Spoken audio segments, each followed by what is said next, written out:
નમસ્કાર વિદ્યાર્થી મિત્રો, જય શ્રી કૃષ્ણ દરેક વિદ્યાર્થી મિત્રોને ફરી મિતેશ સુધાની YouTube ચેનલની અંદર આપ દરેક વિદ્યાર્થી મિત્રોનું હાર્દિક સ્વાગત છે। વિદ્યાર્થી મિત્રો, આજે આપણે ટોપિકની ચર્ચા કરવાની છે ભાગીદારના પ્રકારો, ટાઇપ્સ ઓફ પાર્ટનર। કેટલા પ્રકારના ધંધાકીય એકમ કે પેઢીની અંદર ભાગીદારો હોય એની આજે આપણે ચર્ચા કરવાની છે। ભાગીદારના મુખ્ય 6 પ્રકાર છે વિદ્યાર્થી મિત્રો। એમાં જે પહેલો પ્રકાર છે એ છે સક્રિય ભાગીદાર, બીજો પ્રકાર છે નિષ્ક્રિય ભાગીદાર, ત્રીજો પ્રકાર છે નામનો ભાગીદાર, ચોથો પ્રકાર છે માત્ર નફાનો ભાગીદાર, પાંચમો પ્રકાર છે માની લીધેલ ભાગીદાર અને છઠ્ઠો પ્રકાર છે સગીર ભાગીદાર।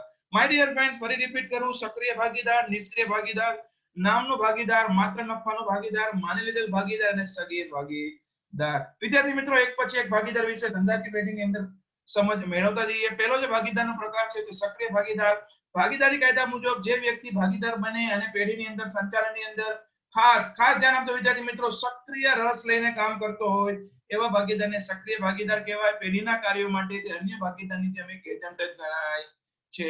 બીજો ભાગીદાર છે નિષ્ક્રિય ભાગીદાર। વિદ્યાર્થી મિત્રો, જો ભાગીદારી પેઢીની અંદર કરાર દ્વારા પેઢીનો ભાગીદાર હોય અને નફા નુકસાન ભોગવતો હોય, પરંતુ માય ડિયર ફ્રેન્ડ સંચાલનની અંદર એ સક્રિય રીતે ભાગ લેતો ન હોય તો એને નિષ્ક્રિય ભાગીદાર કહેવાય। આવા ભાગીદાર નિષ્ક્રિય હોવા છતાં પણ બીજા ભાગીદારોની જેમ પેઢીમાં પોતાની જે દેવા માટેની જે જવાબદારી છે એ અમર્યાદિત રહે છે। ત્રીજો જે પ્રકાર છે વિદ્યાર્થી મિત્રો એ છે નામનો ભાગીદાર।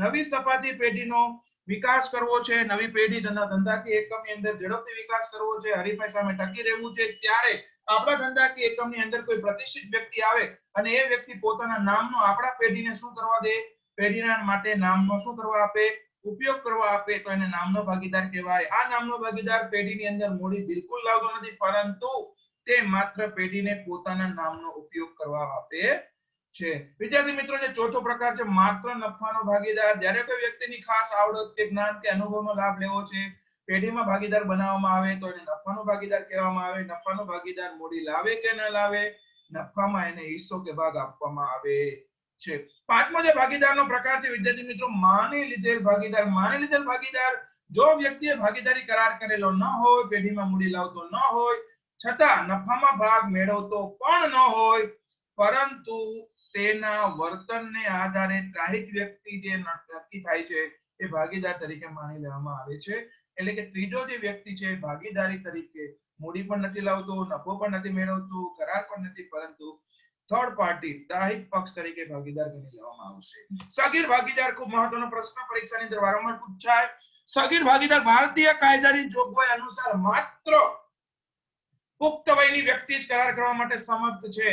તેથી પુખ્ત વયની વ્યક્તિ જ ભાગીદાર બની શકે। જો કોઈ ભાગીદાર મૃત્યુ પામે તો સગીર બાળકને ભાગીદારી બનાવી શકાય, પરંતુ સગીર બાળકને પેઢીનું દેવું ચૂકવવા માટેની અંગત પોતાની જવાબદારી હોતી નથી। અને એ સગીર ભાગીદાર જ્યારે પુખ્ત વયનો થાય છે ત્યારે ઈચ્છે તો બીજા ભાગીદારની જેમ એ પોતે સામાન્ય બની શકે। વિદ્યાર્થી મિત્રો, આજે આપણે 6 ભાગીદારના પ્રકાર જોયા। સક્રિય ભાગીદાર, નિષ્ક્રિય ભાગીદાર, માત્ર નફાનો ભાગીદાર, માની લીધેલ ભાગીદાર, સગીર ભાગીદાર, નામનો ભાગીદાર। વિદ્યાર્થી મિત્રો, 6 ભાગીદારના પ્રકારો છે। ફરી મળીશું નવા ટોપિક સાથે। વિદ્યાર્થી મિત્રો, જય શ્રી કૃષ્ણ। ફરી મળીશું નવા ટોપિક સાથે। હજુ પણ આપને આ ટોપિકની અંદર કોઈ પણ પ્રકારનો પ્રશ્ન હોય તો જરૂરથી કોમેન્ટની અંદર તમે મને લખી શકો છો। મારી ચેનલને હજુ પણ આપ કોઈ સબસ્ક્રાઇબ નથી કરી તો જરૂરથી ચેનલને સબસ્ક્રાઇબ કરો, બેલ આઇકોન દબાવશો। Facebook, Insta, Twitter and YouTube follow us my dear friends. Thank you so much, thank you so much.